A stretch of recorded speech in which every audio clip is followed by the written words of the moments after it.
െത്തുന്ന മുത്തശ്ശി 2 കുടത്തിലും വെള്ളം ശേഖരിച്ച് തിരികെ കുടിലിലേക്ക് 2 കിലോമീറ്റർ നടന്നെത്തിക്കഴിയുമ്പോ സ്റ്റീൽ കുടം നിറയെ വെള്ളം കാണും. ഇത് പാത്രങ്ങളിൽ പകർന്നു വെച്ച് ഉപയോഗിക്കും. തുളകൾ വീണ മൺകുടത്തിൽ വെള്ളം കാണോ? ഇല്ല, എല്ലാം ചോർന്നു പോയിട്ടുണ്ടാകും. സ്റ്റീൽ കുടം മൺകുടത്തിനോട് പറഞ്ഞു, നീ ഒരു പാഴ്വസ്തുവാ, ഒരു തുള്ളി ജീവജലം ഈ മുത്തശ്ശിക്ക് ഉടമയ്ക്ക് കൊടുക്കാൻ നിനക്ക് കഴിഞ്ഞിട്ടില്ല. മൺകുടം മുത്തശ്ശിയോട് പോയി പറഞ്ഞു, ഞാനൊരു പാഴ്വസ്തുവാണെങ്കിൽ എന്നെ കളഞ്ഞേക്കാം ഉമ്മേ. തന്റെ പഴം കണ്ടുകൊണ്ട് ഒരുപാട് ജീവിതം കണ്ട മുത്തശ്ശി പറഞ്ഞു, നാളെ ആകട്ടെ. അടുത്ത ദിവസവും സൂര്യൻ ഉദിച്ചപ്പോ, വെയിൽ പരന്നപ്പോ മുത്തശ്ശി 2 കുടങ്ങൾ ഒക്കത്തെടുത്തു വെച്ചുകൊണ്ട് കാട്ടിലൂടെ എത്ര കിലോമീറ്റർ നടന്നു? എത്ര? 2 കിലോമീറ്റർ നടന്ന മുത്തശ്ശി അരുവിയിലെത്തി 2 കുടത്തിലും വെള്ളം ശേഖരിച്ച് തിരികെ നടന്നപ്പോ പതിവിന് വിപരീതമായി പാതി വഴിയിൽ നിന്നു. എന്നിട്ട് വിജയ് എന്ന് വിശ്വസിച്ച, സ്വയം സാമ്പത്തിക കരുത്തുള്ള, പ്രൊഫഷണലായ, ഒരുപാട് പ്രസ്ഥാനങ്ങളുള്ള, സ്റ്റീൽ കുടങ്ങളുള്ള ഈ കാലഘട്ടത്തിൽ ഓർമ്മിപ്പിച്ചുകൊണ്ട് വിജയ് എന്ന് വിശ്വസിച്ച സ്റ്റീൽ കുടത്തിനോട് മുത്തശ്ശി ഒന്നേ പറഞ്ഞുള്ളൂ, ലുക്ക് ബിനീത്ത് യു എന്ന്. നീ നിന്റെ കാൽച്ചുവട്ടിലേക്കൊന്ന് നോക്കെന്ന്.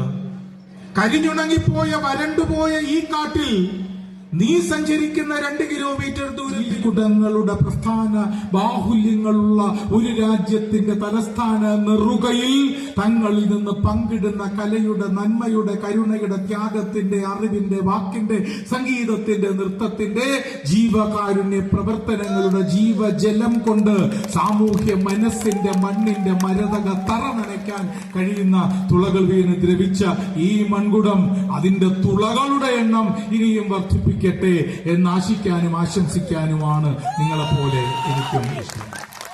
തിരികൾ കഴിയുന്നു. ഇനിയൊരൊറ്റ തിരി.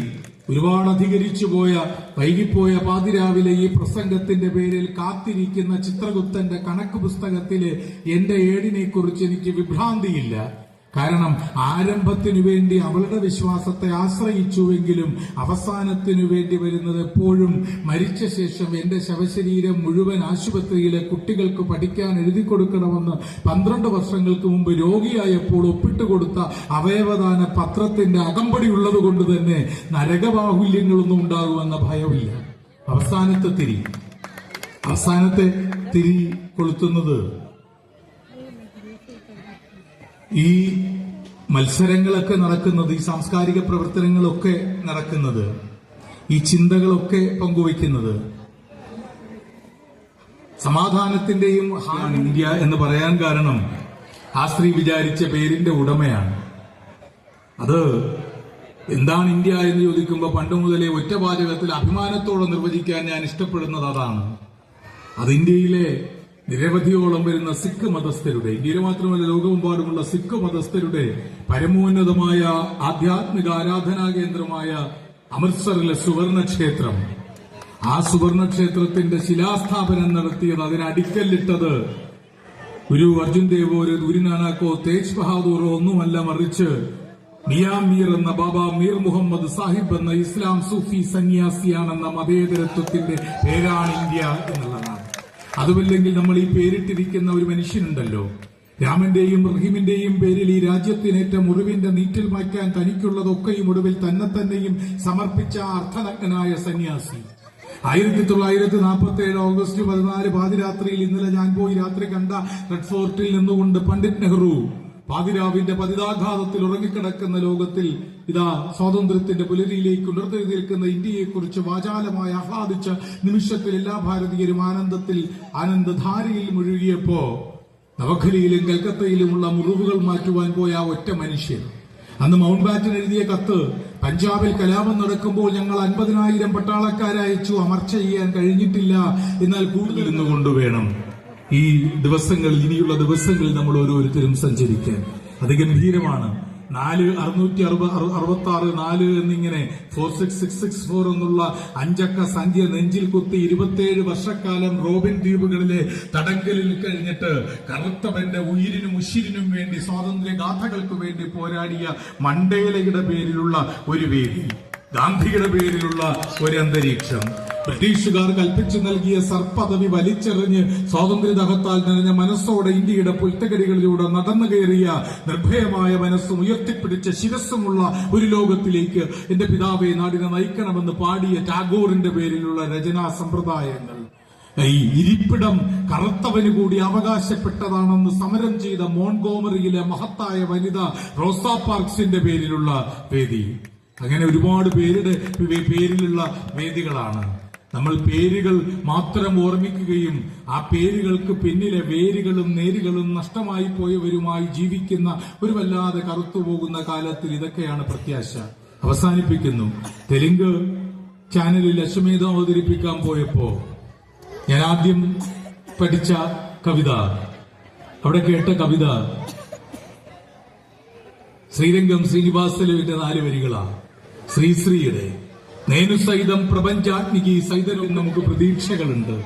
പൂവാങ്കുരുന്നിലരിക്കും പുഴുവിനെ, പ്രാവിൻകുരുന്നിനെ റാഞ്ചും പരുന്തിനെ, കുഞ്ഞിന്റെ പുക്കിലിൽ നോക്കിയിരുന്നതിൻ കന്നി ഇളം ചോരയുറ്റുന്നൊരോന്തിനെ, പോത്തിൻ പുറത്തു വന്നെത്തുന്ന രൂപത്തെ ഓർത്തു നടുങ്ങും കിടാങ്ങൾ നാം ഇപ്പോഴും എന്ന്. എന്നിട്ടും കവി തിരിച്ചെഴുതിയത്, എങ്കിലും സ്വപ്നങ്ങൾ കാണുന്ന നമ്മുടെ കണ്ണുകൾ കാലം കവർന്നില്ലിതുവരെ. കർക്കിടക കരിവാവിൽ തെളിവുറ്റ ചിങ്ങപ്പുലരിയെ, സാന്ദ്രമൗനങ്ങളിൽ സംഗീതധാരയെ, കാളും വിശപ്പിലും നല്ലോണം ഉണ്ണുന്ന നാളിനെ നമ്മൾ കിനാവു കാണുന്നു. കിനാവുകൾ നമ്മളെ കൈപിടിച്ചെങ്ങോ നടത്തുന്നു. ആ കിനാവുകൾക്ക് അർത്ഥമുണ്ടാകുന്നത് ഇങ്ങനെയൊക്കെയാണ്. എന്റെ പ്രിയപ്പെട്ട മനുഷ്യരെ, പ്രിയപ്പെട്ട ഡൽഹി മലയാളികളെ, ജനസംസ്കൃതിയുടെ ഈ സർഗോത്സവത്തിൽ പങ്കെടുത്ത ചിത്രശലഭങ്ങളെ, നാളെ നിങ്ങളൊരുക്കും മാനവികതയുടെയും മനുഷ്യസ്നേഹത്തിന്റെയും മഹത്തായ അഗ്നികുണ്ഡം എന്നെനിക്കുറപ്പ്. അന്നതിന്റെ ചൂടിൽ ഒപ്പം ചേരാൻ അവസരം കിട്ടിയില്ലെങ്കിലോ എന്ന ഭയം കൊണ്ട് കൊളുത്തിവെച്ച ഒരു പാവം മൺചെരാതാണ് ഈ രാത്രിയിൽ ഞാൻ പറഞ്ഞുപോയ വാക്കുകൾ എന്നോർമ്മിപ്പിക്കട്ടെ. എനിക്കുറപ്പാണ് നിങ്ങൾ പെയ്യിക്കും സമബോധത്തിന്റെ കലയുടെ മഹാമഴകൾ എന്ന്. അന്ന് ആ മഴയിൽ നിങ്ങളോടൊപ്പം നനഞ്ഞ്, ചാപ്ലിൻ പറഞ്ഞതുപോലെ, മഴയിലൂടെ നടക്കുമ്പോൾ എന്റെ കണ്ണുനീർ മറ്റുള്ളവർ കാണില്ലല്ലോ എന്ന തിരിച്ചറിവിൽ നിങ്ങൾ ഒരുക്കുന്ന കലയുടെ അറിയില്ല എന്നെ നീ അറിയുമോന്ന് അറിയുന്നുവോ കൃഷ്ണ എന്ന് ചോദിച്ചതിന് അയ്യപ്പ പണിക്കർ എഴുതിയ മറുപടിയുണ്ട്, അറിയുന്നു നിന്നെ ഞാൻ രാധികേ, നീ എന്നെ അറിയുന്നതേക്കാളും ഏറെ അധികമായി എന്ന് അയ്യപ്പ പണിക്കരുടെ വരികളുണ്ട്. അപ്പോ അങ്ങനെ എന്റെ വിളക്കും എന്റെ കണ്ണുനീരും നിങ്ങൾക്ക് സമ്മാനിച്ച് നെഞ്ചിടിപ്പോടെ എന്റെ ഹൃദയത്തിന്റെ കയ്യക്ഷരങ്ങളും പങ്കുവച്ച് അശ്വമേധം കാണണമെന്ന് ഒരിക്കൽ കൂടി ഓർമ്മിപ്പിച്ച് അടച്ചുവയ്ക്കുന്നു ഞാൻ എന്റെ വാക്കിന്റെ പുസ്തകം. ഈ സമാപന സമ്മേളനം ഡൽഹിയിലെ നോവുന്ന വേവുന്ന അവസാനത്തെ മനുഷ്യന്റെയും പേരിൽ ഉദ്ഘാടനം ചെയ്തതായി അറിയിക്കട്ടെ.